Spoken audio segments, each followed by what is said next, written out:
Et bonjour et bienvenue à tous dans cette troisième émission qui traite d'informations positives. Le but ici est de se faire du bien au moral en changeant d'angle de vue par rapport aux informations classiques. Sachez qu'il ne s'agira jamais de nier ou de diminuer la peine causée par le reste des événements dans le monde. Si jamais vous ressentez ce genre d'impression à un moment de cette vidéo, d'une précédente ou bien d'une éventuelle future, ce n'est que fortuit et involontaire. Et maintenant on va se prendre ensemble un petit shot d'optimisme, d'entraide, de bonheur et d'humanité. Désormais, les femmes écossaises n'auront plus à débourser un centime pour leur protection périodique, car pour la première fois dans le monde et dans l'histoire, un gouvernement vote la gratuité de celle-ci. L'Écosse devient ainsi le premier pays de l'histoire à voter une telle loi. D'abord décriée en raison de son budget, elle a fini par être votée à l'unanimité. Les protections seront ainsi mises à disposition gratuitement dans les collèges, lycées, universités et par certains organismes publics. D'ailleurs, en France, ce dispositif est testé dans certains collèges et lycées ou auprès de femmes en situation de précarité. Question environnement.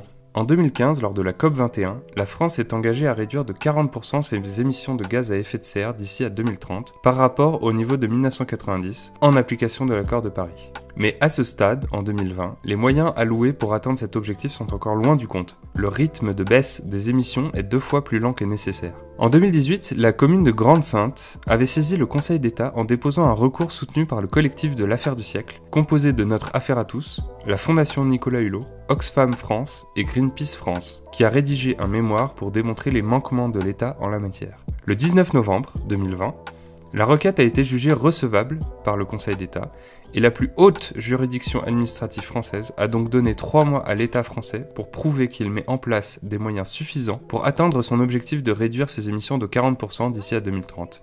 3 mois, mais oui, 3 mois avec combien de temps de retard? Parce que 3 mois, en 3 mois maximum, on peut avoir les plans, ça c'est bon, j'en fais mon affaire. Les fondations, il faut compter 2-3 mois, 3 x 4, 9. 3 mois, ça ne semble pas très faisable, madame. Désormais, le gouvernement va enfin devoir traduire en mesures concrètes ses lois sur l'urgence climatique. C'est une très belle pierre à l'édifice pour la préservation de l'environnement. Question santé. Un lien vient d'être confirmé entre le microbiote intestinal et la maladie d'Alzheimer, ou plutôt entre un déséquilibre du microbiote intestinal et la maladie. Je rappelle que le microbiote intestinal réfère à la faune bactériologique, c'est-à-dire l'ensemble des milliards de bactéries contenues dans nos intestins. Il est propre à chacun et a un rôle très important à jouer dans notre santé. Cette découverte est donc un témoin de plus du lien entre psychologie et flore intestinale, nos intestins étant de plus en plus considérés comme notre deuxième cerveau. Et mieux encore par rapport à la maladie d'Alzheimer, lors d'un essai expérimental, c'est un patient de 82 ans atteint d'Alzheimer qui a vu son état s'améliorer au bout de quelques mois. À partir du 1er janvier 2021, quelques 130 000 personnes en situation précaire pourront bénéficier de la gratuité des transports en commun à Lyon, et 70 000 autres pourront bénéficier d'un tarif réduit. À Lille, une association appelée Nightline vient de déployer son service gratuit de hotline nocturne pour offrir un soutien psychologique aux étudiants. Ouverte de 21h à 2h30 du matin, la hotline est tenue par des étudiants lillois bénévoles et reçoit au total de 10 à 15 appels chaque soir. À Paris, dans le 9e, l'hôtel Avenir à Montmartre, privé de touristes pour raisons covidiennes, a proposé à Emmaüs de loger des sans-abri. Pendant 1 an, c'est 85 personnes qui vont être accueillies dans 42 chambres. On va passer à la rubrique des brèves parce que j'ai pas vraiment le temps d'en parler plus en détail, mais je mets toujours les liens des articles sous la vidéo dans la description. Ok, donc accrochez-vous, là ça va pulser du positif. Un retraité américain de 74 ans plonge dans un lac, cigare à la bouche, pour sauver son chiot Gunner des mâchoires d'un alligator. Je reste quand même curieux de savoir comment les images ont été filmées. La CAF a versé une aide exceptionnelle de solidarité, fin novembre, à 4 millions de foyers et 1,3 million de jeunes. Un pont a été mis en place dans la Drôme pour permettre aux écureuils de traverser la route tranquillement. En République tchèque, un cerf s'est enfui avec le fusil d'un chasseur coincé dans ses bois. À Perpignan, une fleuriste a fleuri les voitures des soignants de l'hôpital de la ville avec tous ses invendus.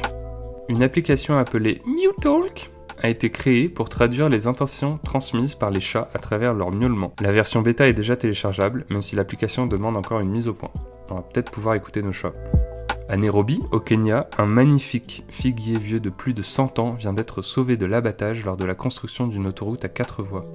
Et toujours au Kenya, dans le quartier de Kibera, le plus grand bidonville du pays, dans la ville de Nairobi, des cours de danse classique donnent de l'espoir aux jeunes. L'un des étudiants est même parvenu à intégrer une école de danse dans l'un des plus beaux quartiers de Nairobi. Je vous laisse le lien de la vidéo d'un diplomate anglais en Chine qui sauve de la noyade une étudiante chinoise. Le castor, qui était une espèce en voie de disparition, vient d'être réobservé pour la première fois depuis 40 ans dans le delta de Camargue, un espace protégé des Bouches-du-Rhône. Et enfin, l'ASPAS, une association financée uniquement par des dons et des financements participatifs, est devenue propriétaire sur 10 ans de 5 réserves sauvages dans la Drôme, les Côtes d'Armor et l'Hérault, pour un total de plus de 1200 hectares protégés de l'activité humaine. Voilà, c'était une salve un peu intense, j'espère que ça vous a plu de recevoir un peu de bonnes ondes. En tout cas, moi ça m'a fait plaisir d'en partager un peu. Je vous propose d'essayer chaque jour de rester positif et de muscler votre optimisme avec douceur et persévérance pour réussir à profiter de toute la lumière qui existe, elle aussi, dans notre monde.